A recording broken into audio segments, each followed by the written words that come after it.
Nah, pada saat pertama kali kita akan belajar menggunakan kamera, ada satu kamera yang akan menjadi kamera pertama kita. Ada yang memulai dengan kamera dengan kelas pemula, menengah, ataupun kalau ada yang memiliki budget lebih, dapat memulai dengan kamera dengan kualitas profesional. Dan untuk saya sendiri, saya memulai belajar di dunia fotografi menggunakan ini, Canon 1200D.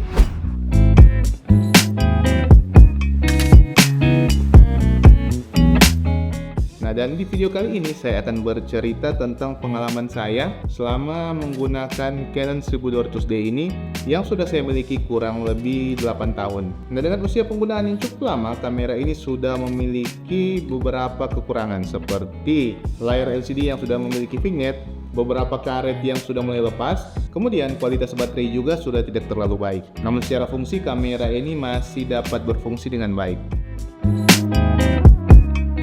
Nah, sedikit berbicara tentang kamera Canon 1200D ini. Kamera ini diluncurkan pada tahun 2014 dan kamera ini memang ditujukan untuk penggunaan bagi para pemula. Kamera ini bertipe kamera DSLR dengan sensor APS-C 18 megapiksel. Tidak terlalu mengesankan memang jika dibandingkan untuk standar di tahun 2024 ini. Tapi sebenarnya 18 megapiksel sudah lebih dari cukup untuk digunakan untuk keperluan fotografi. Karena ukuran megapiksel tidak serta-merta menentukan kualitas dari hasil foto yang akan dihasilkan. Beberapa hal teknis lainnya seperti dynamic range, low light performance, serta salah satu yang paling menentukan yaitu jenis lensa yang nanti kalian gunakan. Nah, pada saat membeli kamera ini sudah dipaketkan dengan lensa kit dengan focal length 18-55mm. Dan untuk hasil foto menggunakan lensa kit ini terbilang standar. Jika dibandingkan dengan hasil foto dari smartphone, tidak terlalu terlihat perbedaan yang signifikan antara memotret menggunakan kamera DSLR ini ataupun menggunakan kamera smartphone saja. Namun ketika kalian menggunakan lensa 50mm ini, kualitas foto yang dihasilkan dapat langsung dilihat peningkatannya. Kemudian masih dari segi teknis dalam hal videografi, kamera ini memang tidak memiliki fitur-fitur yang dapat digunakan dengan baik jika kalian ingin menggunakan kamera ini dalam hal videografi. Seperti tidak adanya sistem autofocus yang membuat penggunaan kamera ini cukup sulit, apalagi jika digunakan untuk membuat video seperti ini. Namun jika kalian memiliki keahlian dalam hal manual fokus, tentu saja hal itu mungkin tidak dapat menjadi masalah. Namun kembali lagi, jika kalian pemula, maka kalian akan kesulitan menggunakan kamera ini dalam hal videografi. Kemudian kekurangan lainnya juga yaitu tidak adanya mic jack input, sehingga kalian tidak dapat menggunakan mic eksternal untuk kamera ini. Hal lainnya juga yaitu kamera ini hanya mampu merekam frame rate sampai dengan 25 fps pada resolusi Full HD, dan untuk frame rate 60 fps hanya dapat digunakan pada resolusi 7020p atau HD. Nah, sebenarnya terlepas dari kekurangan dari kamera ini, secara garis besar kamera ini masih tetap digunakan bagi kalian yang ingin belajar dalam hal fotografi. Karena pada dasarnya baik kamera DSLR ataupun mirrorless, kamera keluaran baru ataupun yang sudah lama seperti kamera ini memiliki kemampuan untuk mengatur 3 hal utama yang harus kalian pelajari jika kalian ingin mahir dalam hal fotografi, yaitu ISO, shutter speed, dan aperture, atau yang lebih dikenal dengan istilah segitiga exposure. Nah, dengan kamera ini kalian dapat mempelajari hal tersebut.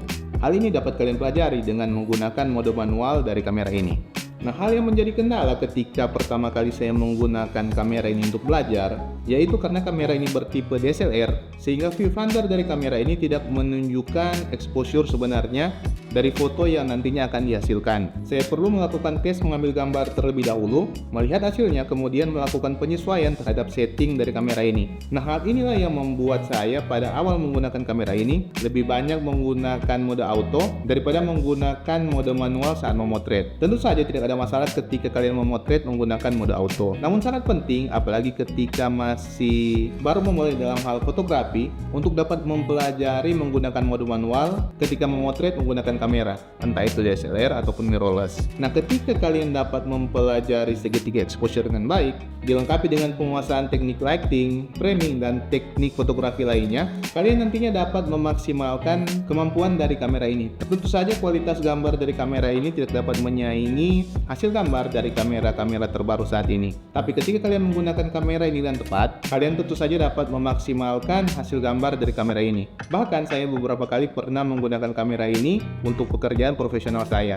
Memang sulit untuk digunakan dalam kebutuhan, apalagi untuk kebutuhan profesional. Keterbatasan seperti sistem autofocus yang cukup lambat, kemudian noise yang cukup terlihat ketika kalian menggunakan ISO yang tinggi, dan kecepatan burst yang hanya 3 frame per second yang membuat kamera ini cukup riskan untuk kehilangan momen ketika kalian memotret. Namun kembali lagi, dengan penggunaan yang tepat, ketika kalian mengetahui limitasi dari kamera ini, hasil gambar yang dihasilkan dapat dikatakan cukup baik.